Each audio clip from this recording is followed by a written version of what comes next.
Salut à toutes et à tous, c'est Ben. J'espère que vous allez bien.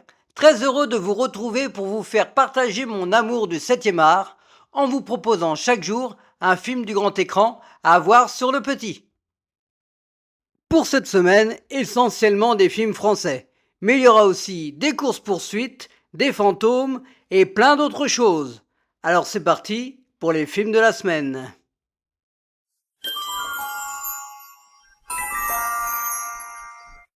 Un homme est mort est un film franco-italo-américain datant de 1972, réalisé par Jacques Deray avec Jean-Louis Trintignant et Roy Scheider.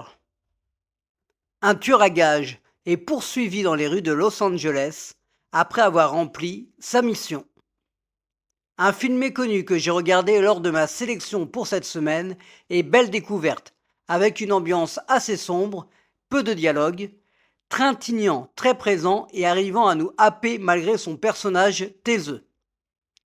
Cette confrontation fonctionne bien à l'image avec Roy Scheider qui joue ici un an après French Connection dont j'avais fait la critique il y a quelques semaines. Dans un tout petit rôle, on aperçoit Talia Shire, la fameuse Adriane de la saga Rocky, et aussi un acteur qui fut emblématique d'une série culte des années 80. À vous de me le dire dans les commentaires. En tout cas, laissez-vous tenter par ce long métrage.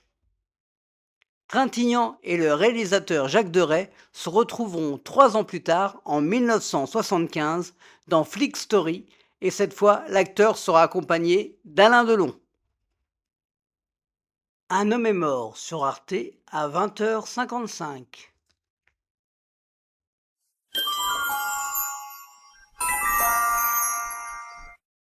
Peur sur la ville est un film franco-italien datant de 1975, réalisé par Henri Verneuil avec Jean-Paul Belmondo et Charles Denner.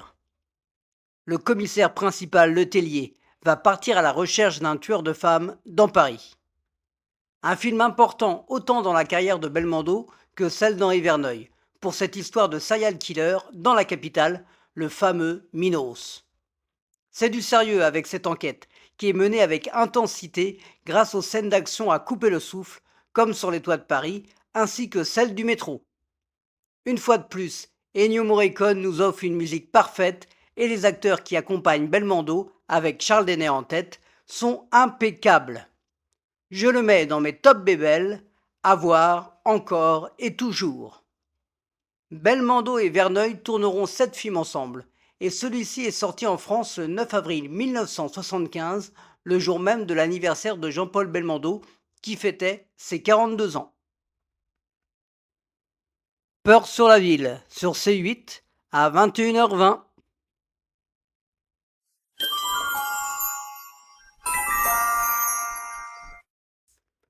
Tout simplement noir est un film français datant de 2020, réalisé par Jean-Pascal Zadi et John Vax, avec Jean-Pascal Zadi et Caroline Anglade.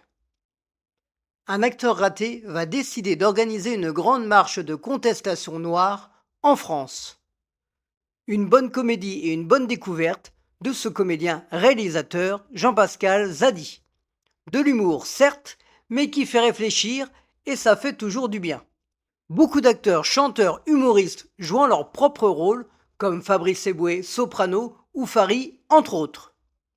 On s'attache à ce comédien paumé qui va avoir du mal à aller au bout de son projet. Une thématique qu'il fallait aborder de la bonne manière, et c'est chose faite. Jean-Pascal Zadi obtiendra le César du meilleur espoir masculin en 2021. Tout simplement noir sur Arte à 20h55.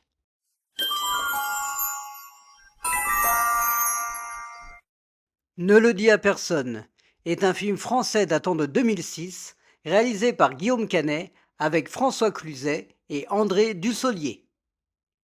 8 ans après la mort de sa femme, un pédiatre va recevoir un mail qui va semer le doute. Tiré du livre d'Arlan Coben, Ne le dis à personne va à 100 à l'heure, avec une interprétation forte de François Cluzet. Il aura d'ailleurs un César pour ce rôle en 2007.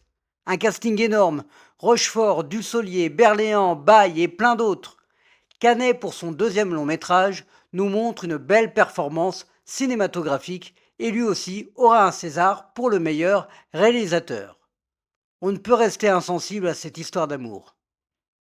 Mathieu Chédid participera à la musique de ce film, suivront plusieurs collaborations avec Guillaume Canet, dont la dernière date de 2023 pour Astérix et Obélix, l'Empire du Milieu. Ne le dis à personne sur W9 à 21h10.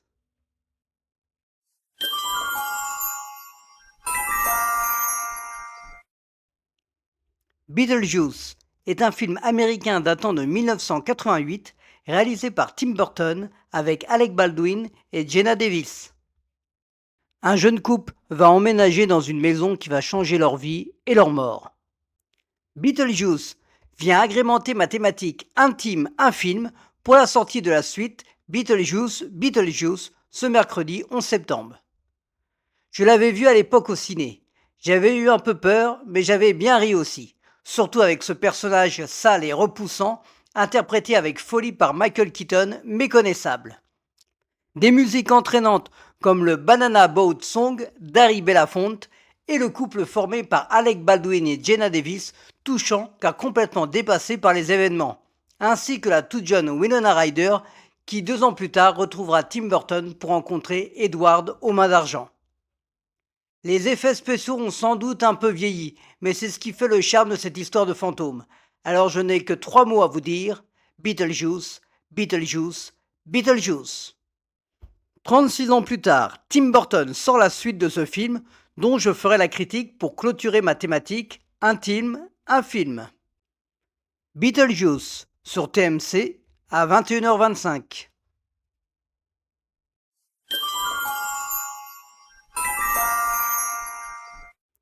Haute sécurité est un film américain datant de 1989 réalisé par John Flynn avec Sylvester Stallone et Donald Sutherland. Quelques mois avant sa liberté, Frank Leone va se retrouver transféré dans une prison où le pire est à venir.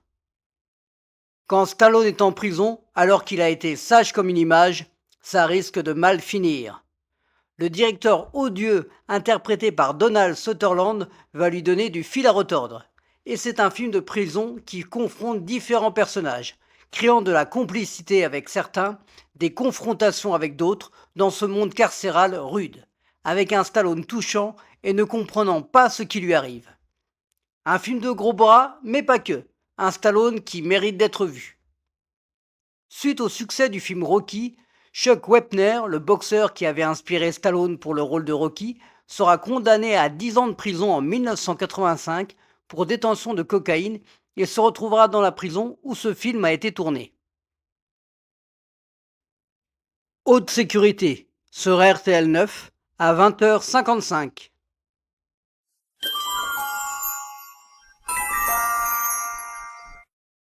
Couleur de l'incendie est un film franco-belge datant de 2022 réalisé par Clovis Cornillac avec Léa Drucker et Benoît Poelvoorde.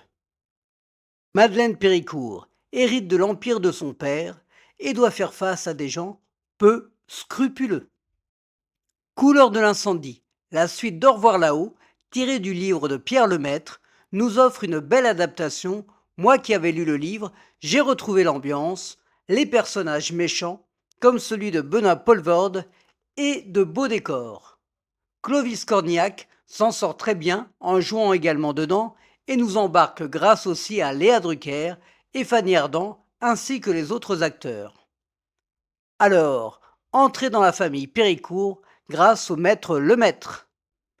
Si vous n'avez pas vu le premier film tiré du livre Au revoir là-haut, je ne saurais trop vous le conseiller. Albert Dupontel réalise magnifiquement cette histoire qui m'a beaucoup marqué.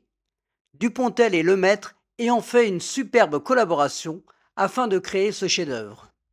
Couleur de l'incendie sur France 2 à 21h10.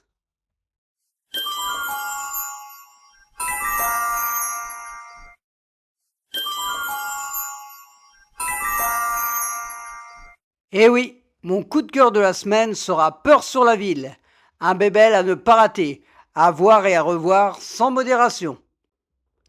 Voilà, c'est tout pour cette semaine. J'espère que cette sélection vous a plu. Alors n'hésitez pas à liker, à partager, à commenter et à vous abonner. C'est gratuit et ça fait plaisir. Et pensez également à Mathématiques Tim Burton avec Intime, un film, en hommage à ce grand réalisateur pour la sortie de Beetlejuice le 11 septembre sur nos écrans. Quant à moi, je vous dis à la semaine prochaine.